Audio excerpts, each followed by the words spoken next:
Hi guys, welcome back to my channel. Welcome if you are new. My name is Heather. I'm a homeschooling mom of 3 kids, elementary, middle/high school, and high school age. We're entering our 13th year of homeschooling this year, which is kind of crazy to me.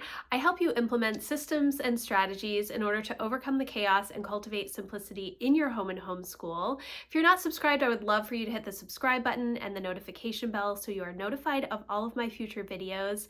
Today I'm really excited because I'm participating in a collaboration with Davine from Calm in the Chaos and Shauna from Homegrown Homeschool, all about things I wish I knew before I started homeschooling. So let's get started. Okay guys, so there are a lot of things that I wish I knew about homeschooling before I started homeschooling.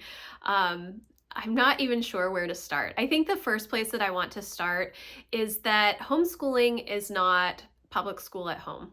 It's not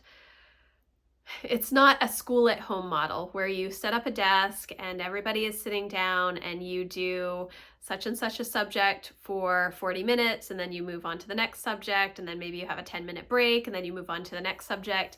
That is not really how homeschooling works. Now, there are some families that run their homeschools this way, and I think that if it works for you, great. It was not working for us. What I realized was that homeschooling, especially in the elementary years when we started, in the preschool years really, it does not take barely any time to homeschool your children, to give them the information that they need in order to learn to read, write, and do math. It's not hours and hours and hours in the day that you're spending with your kids on curriculum and resources. Homeschooling to me is really lifelong learning and creating lifelong learners, kids that love learning. That has always been my primary goal as a homeschooler. But even when I had that goal, when I first started homeschooling Emma, I was still looking at the public school model to see what they were doing and trying to not copy it, but to make sure that we were covering all of that stuff in addition to the things that I wanted to do. It took me a really long time to get out of that public school mindset. It is something that I think is really, really important for homeschoolers, especially newer homeschoolers. I know over the past few years, there have been so many new people coming to homeschooling that never chose to homeschool originally, and were either pushed out due to COVID or other reasons, especially in my state. We've had a bunch of different reasons why kids are no longer able to attend public school, which I won't go into right now. But because of all of these new homeschoolers, people that know nothing about homeschooling, what they're trying to do is take what they have seen or what they imagine public school to be like and recreating that in their home. But homeschooling allows so much more freedom than that. You are able to take any experience and learn from it within, obviously, your state's guidelines for homeschooling, your homeschool laws in your individual state. But there's so much freedom to learn more than just what you remember learning or you think may have been content that you covered in elementary, middle, and high school age. So the first thing that I would say is do not compare yourself to the public school. It did take me a long time to get out of that mindset. When we first started homeschooling, Emma was, really, really little, preschool age, but that comparison and that trap of the public school mindset really set in around 4, 5, 6, when all of my friends had started enrolling their kids in the 4-year-old program at the public school, kindergarten program, first grade. And I was trying to do all of those things as well as what I wanted to do from my own research about homeschooling and stuff. That was not advisable. So the second thing that I wish that I had known is that homeschooling is a marathon and not a sprint. I'm sure that you've probably heard this before, but you do not need to make sure that your kid stays in one particular level for 1 year. If your child is flying through material, let them. If it only takes you half a year to finish a math level, feel free to move on to the next level. There is nothing holding you back from moving ahead at a quicker pace if that is what your child is capable of doing. And same in the reverse. If it takes you a really long time to get through one level, if it takes you more than a year, what a typical year would be, don't think of that as your child being behind, because there isn't anything that's saying your child is behind. Again, it's that comparison to the public school model where when you're 6, you're in first grade. Or maybe it's 7 now. When you're 6, you're in kindergarten. When you're 7, you're in first grade. When you're 8, you're in second grade. But you don't have to think about homeschooling that way. You are able to work at your child's pace, at their specific ability level. That gives you so much opportunity to create that love of learning, because you're not just trying to get them through material, you are really letting them experience the different resources and books and all of the projects that you work on together as a family. And I just think that that is amazing. I even myself have had some of these struggles recently. I posted a whole video on kind of like a coffee chat about homeschooling high school. And Emma, my oldest, is going into her 3rd year of high school level courses. I kind of, at the end of this past year, I was thinking, am I doing what needs to be done for her? Is she on track for college? Is she able to do X, Y, and Z? And it was making me nervous because I want to give my kids room to pursue their passions and find the direction that they want to go in. I don't want to put my kids into a specific funnel, because I think that limits them. Even if it's a college prep track funnel, I feel like there are so many more opportunities. It doesn't just have to be academic. And so I did kind of have a little stress time the last semester of 2022-2023. And I'll leave a link for that video if you're interested in seeing what it's like homeschooling a high schooler. I chat a lot about that. It's a very raw, honest conversation that I'm having with you guys about my concerns. And after I did that, I kind of realized, okay, it's okay. We are on the right track. There is nothing that says that she has to start dual enrollment this year, even though that's very common for homeschoolers. She doesn't have to do dual enrollment this year. She can push it off till next year if she wants, or maybe in the spring semester. Just because she is not doing dual enrollment does not mean that she's failing as a homeschooler. That's kind of the takeaway that I want you guys to have. And that is high school, and it's elementary school as well. If it takes your child longer to learn to read, that's okay. There are kids that don't really become fluent in reading until they are 10 or 11, and there is nothing wrong with that. And I know that it can be really nerve-wracking as a parent, because why isn't my child learning to read? What is the problem? And sometimes there is a problem and you do need to get some outside help for that problem.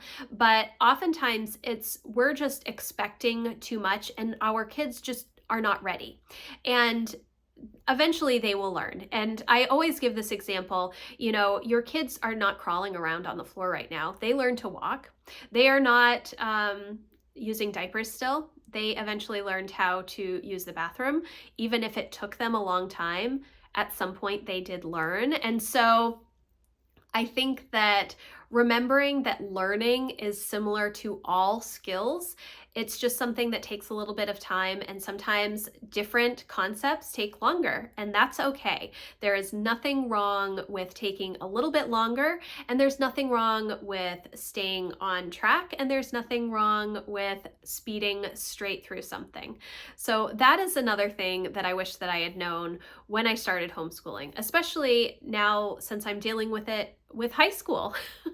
You would think after 12 years of homeschooling, I would be totally professional, but even veteran homeschoolers do still have concerns. And I think finding a good support community and looking for fellowship with other homeschool moms is very helpful, especially people who are kind of, a step or two in front of you. But just know that even veterans, even if they say that they don't have any struggles, they do. There are times that they are thinking, am I doing the right thing? And that is normal for all parenting. I feel like parents are always going to question whether they're doing the right thing for their kids or not. So that doesn't stop just because you're home educating your children. The next thing that I wish that I had known when I started homeschooling was that curriculum is a tool and it does not have to be followed exactly how it is laid out. It's totally fine to follow curriculum to the T. It's great to look at a grid and say, okay, on day 1, we're doing X, Y, Z, and then day 2, we're going to do this, day 3. That is awesome. For us, I tried doing that and it was a struggle for me. And so I started moving things around very, very early on when I was homeschooling.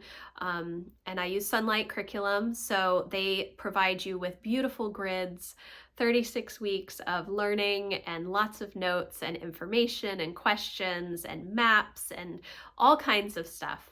But it really is a tool. And I have learned over the years that for my kids, the best thing for them, the best way that they learn is for us to read together and discuss it.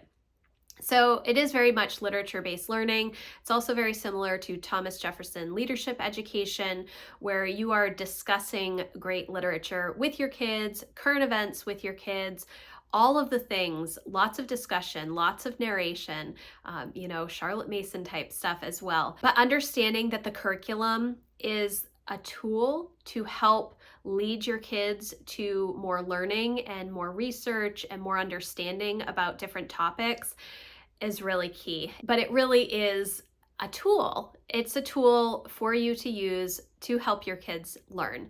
So, like I said before, when I started homeschooling, I was trying to follow everything to a T. And at that point, I had Jack as a baby and Emma was like preschool age, and it was challenging.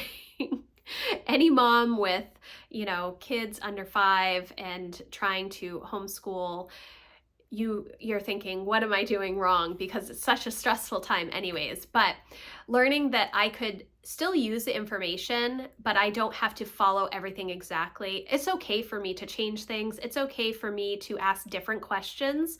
Just because the instructor's guide has a certain set of questions to ask your child, that doesn't mean that you have to use those questions. A lot of information can come organically just through talking about things with your kids as you're reading with them.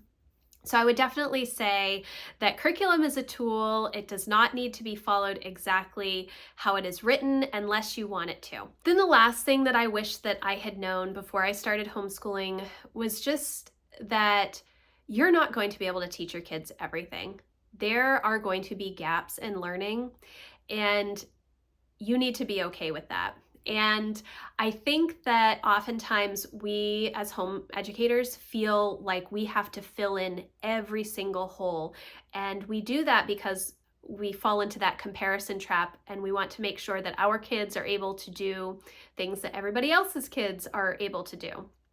However, I think we do need to remember that whatever education model you choose, whether it's public school, private school, charter school, homeschooling, unschooling, whatever it is, there are going to be places that you don't spend as much time or you don't do as much in, or topics that you may not cover that somebody else finds really important, and vice versa.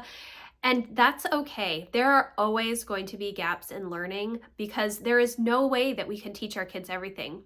But if we're able to teach our kids how to find information and how to teach themselves and figure out how to learn new things that they need to learn, that is really the most important thing. Because if your child knows how to seek out new information, how to research, how to learn new things, that is a skill that is going to serve them for their lifetime.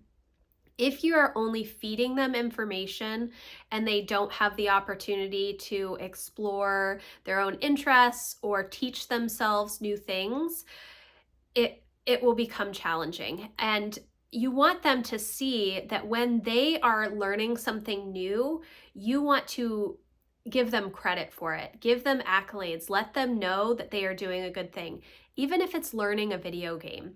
Because if your kids understand that they are able to learn new things that are important, if you put value on those things, even if it is a video game, they will continue to want to seek out new information. And so I do wish that I had known that you can't teach your kids everything. It probably would have helped me a little bit with some of the other things that I was struggling with, like trying to do all of the public school materials as well as what I wanted to do for homeschooling back in the day. But there's so much more information now out there for homeschoolers, and I hope that this video was helpful and informative and encouraging to you. If you have questions about anything that I talked about, or if you do need some encouragement, I would love for you to come over and check out our membership community. We have a great group of homeschoolers over there who are super encouraging, and I love to chat with them daily, and we do all kinds of fun things. We have book clubs and live streams and all kinds of fun stuff. I'll leave a link for that in the description box if you're interested. If you have questions, please leave them in the comments, or you can email me. My contact form is always in the description box. Again, check out the playlist link that I have down in the description box as well, to check out all of the things that other homeschool moms wish they had known before they started homeschooling. Thank you again to Davine and Shauna for putting together this collaboration. I hope that you enjoyed this video. If you did, please give it a thumbs up, and I will see you in the next one. Thanks, guys. Bye.